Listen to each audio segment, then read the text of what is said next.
Robot1 here, coming at you with a new Yu-Gi-Oh video, and in today's Yu-Gi-Oh video, we're going to be doing something a little bit different from what I normally do. In today's video, we're going to be doing a video talking about my experience as a judge after not judging for 2 years. Now, I have done some locals judging where I give rulings and stuff out, but I haven't judged anything regional level or higher, and this weekend, after not judging for 2 years straight, because of obviously everything that was going on in the world and not wanting to do remote events and stuff like that, because I really didn't enjoy that style of judging. I like being on the floor. I've always enjoyed being on the judge floor, doing events, talking to people, and making sure everyone's going okay and watching the actual games. And I thought, why not talk about my experience on the day, talk about how it was, talk about the sort of rulings that I had to do and the experiences that I had to go through during the day, while also opening my judge comp, which is a booster box of Burst of Destiny at the same time. So in today's video, we're going to basically be opening this booster box of Burst of Destiny. We're going to be talking about some of the rulings that I had to do, some of the experiences that I went through, and just everything along those lines, and hopefully pull something good out of my judge comp, because I would really like to attempt to get a Starlight Stratos. Like, I know, big ask really, isn't it? But hey, if you gotta go big, you gotta go big, especially seeing as I didn't get Batch, and I would much rather attempt to pull something like Heavenly Prison, Destroy Phoenix Enforcer, Small World, just a decently good cards, and even maybe, well, Flundery's cards, because I might try the deck out if I can get everything. Like, I think I need like 2 of the map, and then I just need to get the new spell card, really, as well. And yeah, so hopefully this will be a good video for all of you. Hopefully you will enjoy it, and we'll go ahead and get into it right now. So let's go ahead and switch over to the table cam. So this is the box we're going to be opening. Obviously, we're going to be talking about the rulings and stuff and everything throughout the video, so let's get into it. So starting off with some of the rulings that I actually had to do, I guess we'll go on to with. Well, there wasn't a lot of super big rulings. Like, I had to just make sure people knew what they were doing at times, seeing the rulings that they came up with. Like, there was all sorts of different rulings on the day. Like, could you go ahead and use a Fog Blade on while Skill Drain is up? I said yes, because of the fact that you can droplets under Skill Drain, obviously, because the condition can also prevent a monster from attacking and stuff like that is in effect, made a lot of sense. So I thought that was a lot of sense, so I ruled that yes, you can Fog Blade it. Other rulings on the day was something, there was one really weird ruling actually that came up on the day, which was, can you evenly match while your opponent only has 1 card on the board? And obviously he had no cards on the board. He was playing an Altergeist deck. Honestly, I saw a lot of different decks. There was even a Mutant player once, but continue on with the ruling. He was playing an Altergeist deck. He attempted to evenly match his opponent, and he asked, can I do this? And honestly, at first I was like, I'm not too sure, because when you're really thinking about it, can you attempt to activate evenly matched from the hand if your opponent has 1 card on the board and you have no cards on your board? Now, obviously, you meet the activation requirements just for the fact that your opponent has more cards than you and you have, well, the stuff on the board. You have nothing on the board. But the thing is, with Yu-Gi-Oh, there's a very specific thing in the game where it says you cannot activate a card that would do nothing. And the fact that you can't Dark Hole while your opponent controls no monsters means that you're unable to actually use evenly matched while your opponent controls 1 card. The reason being that nothing will leave the field, nothing will be banished face down, your opponent will lose nothing, you will just lose a card. And obviously this meant a lot to the player, because if he was able to actually do that, he would have been able to go ahead and summon a Multi-Faker from his hand and been able to play the game and prevent his opponent from playing the game as well.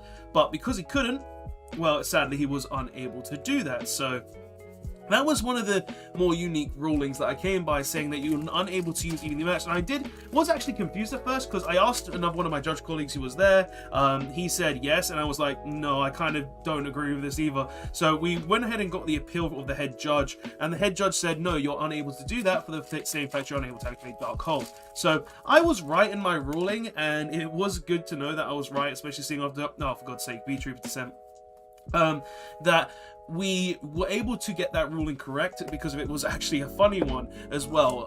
But there wasn't really a ton of big rulings on the day that I had to go through, because I was constantly on the top tables and a lot of the players knew what they were doing. And as I said, there was even a Mutant player up there. I don't know how he got up there, but he was like X1 until like round 6. and he just constantly stayed on the top tables, like, and these are the top 12 tables, so that was actually kind of funny. But yeah, there wasn't really any big rulings outside of that. Like, there was one that asked, can you go ahead and souls trap monsters, and I said yes, obviously, because they're still considered a trap. Like, you can still souls an Eldritch, Conquistador, and Hulquero that's on the board, because, well, so the cards say on them that they're still trap cards, so you're fully legal allowed to do that as well, which is actually really, really good. So that was one of the rulings that came up on the day, and there wasn't really any other big rulings. There was a couple of situations where I was like, oh god, I've noticed something, and it was like, okay, you can't play the game now. You have to actually reverse the game state. And one of these times that actually happened was in the last round. And this was a matchup that was against Sword Soul Brave and also Virtual World. And when I noticed the end board and realized it was turn 1, I had to do my judgely duty and ask, hey, how did you summon your Chichao? Because the Synchro monster, the one that says you can go ahead and search a Sword Soul card or a Worm card or something and do stuff from there. Not good Ultra Res.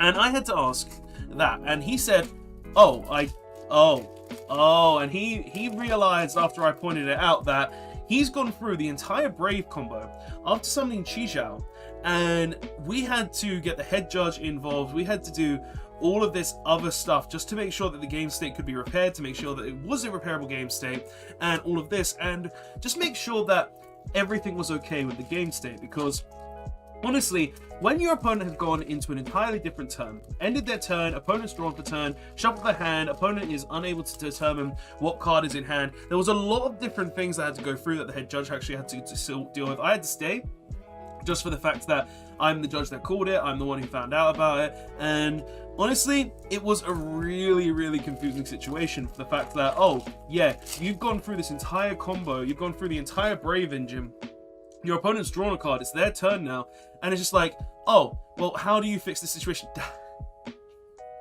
My comp doesn't look so good so far with the Ice Jade.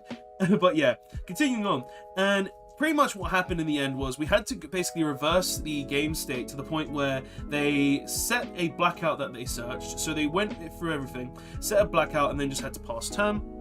Sadly, the person who did make this mistake did win. I feel like it's someone who does make that kind of mistake, and clearly they should know what their cards do if they were on like table 3, and it was just like, if you're going through all of this and you know you've gone through an entire tournament where you know the Brave engine says you can't use a normal summon effect of like Mo Yi, like how many times did you do that throughout the day? But that's just my 2 cents on it. I honestly, obviously anyone who did that well does deserve to do well and get tops and stuff, but if you're like soft cheating like that, where you end on an Omni Negate and a Chichao and stuff like this because, well, you used this, it's not a good thing. But also it is up to the opponent as well to keep track of that stuff. Like, your opponent should know they've gone through a whole tournament of this. Oh nice, Chen Ying. And just like gone through an entire event where it was just like, oh yeah, you know what you're doing, you've played the entire deck. And I think he was actually playing a Brave Virtual World deck as well. It's just like, okay, you've gone through the entire event, you're playing Brave as well, you should know that if your opponent's normal summon Mo Yi and declared effective Mo Yi, that they can't really legally go ahead and do that. So yeah, that was just one of the things that came up throughout the day, and it was really, really weird. But honestly, when it comes down to stuff like that goes into policy and reversible game states and stuff, it's always weird, and I'm just thankful that it was a repairable game state, because if it wasn't, it could have led to a game loss, and giving someone a game loss is never really fun, it's never really nice. The opponent, the player did get a penalty. They got a procedural error minor, but yeah, it's just how it ended in the day, so kind of sad. But that was the last round, and oh nice, Mo Yi! Nice! That's actually a good secret. But yeah, it was kind of sad knowing that throughout the entire day this happened, and it was the only real upset of the day in terms of like things like that. Like there were a few other things where I had to give people from, well, the locals that I go to and actually help with judging rulings at times, had to give penalties to them because they did stupid things like drawing an extra card, where I had to give them a drawing cards error minor, and then just an illegal play minor, procedural error minor, because they activated a shark cannon while they controlled a DPE. Like, that was other stuff, but in general, the entire day was really, really good, and I really, really did enjoy judging. Like, honestly, guys, if you ever want to take a chance and just give a go to judge. Take the test. Honestly, it's worth it 100%. And throughout the entire day, you'll honestly just enjoy it. Because judging is a lot of fun, and especially in formats like this one where we're in now, where it's just like, oh yeah, you're just going to see side block everywhere, you're not going to really enjoy playing. It's really nice to just be able to judge for that event and just watch the players, make sure you know the rulings, give players the rulings they need, and just generally enjoy the event. Because I've always had that kind of feeling where, oh nice! Masquerade, the Blazing Dragon, this is really good for like the Albert stuff coming out in the structure deck like in a few weeks.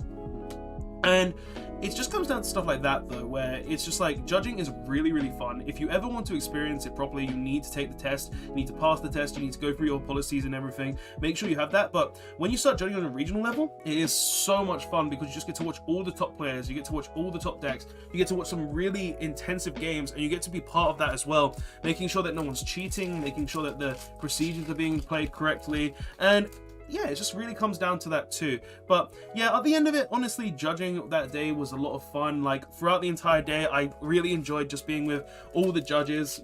I enjoyed being with everyone who was there. I enjoyed seeing some of my friends do well. Like my friend Mitchell, who went to the event, actually came top 8 and got the mat and everything, and the deck profile will be on the channel for that. And it was just a lot of fun. So honestly, amazing weekend, really good to be able to judge. And well, we did pull the Ice Jade, but I'll take these free ultras over this side any day. But honestly, judging was really, really fun. If you guys ever want to do it, I generally suggest you do, because it's great. Being able to just make sure that players are playing correctly, being able to watch games, being able to just go around the room, essentially help people throughout the day and make sure that no one does anything illegal and have the most cleanest and fun amount of Yu-Gi-Oh that you can possibly have is always a lot of fun. And especially giving like tons of rulings, like I said, like hell, who knew you couldn't evenly match if your opponent has only one card? Like, that's a ruling that would probably never come up, but actually did on the day. And it was just really, really cool and a lot of fun there. But guys, that's all I really have to say. Like, honestly, I just wanted to talk a bit about how judging was on the day, show you guys the comp that I got in this box, pulling one not so good side, but then one pretty good side with this side. But yeah, guys, that's all I have to say. Thank you so much for watching. I hope you did enjoy this video and learned a bit about judging, maybe a few rulings that I did.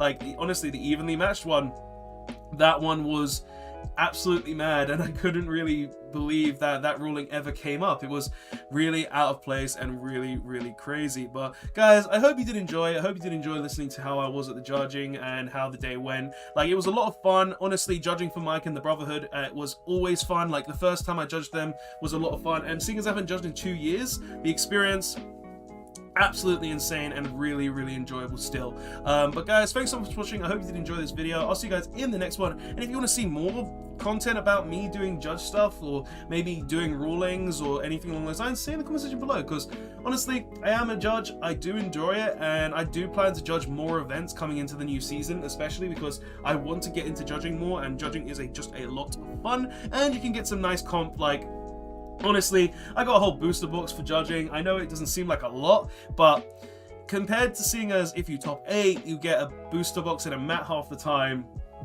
this is pretty much the same as topping an event. So yeah, guys, thank you so much for watching. Don't forget to like, comment, subscribe. I hope you did enjoy the video, and yeah, that's all I've got to say. Don't forget to like, comment, subscribe, tell me your thoughts if you want to see any more judge content, and yeah, later all. Thanks so much for watching.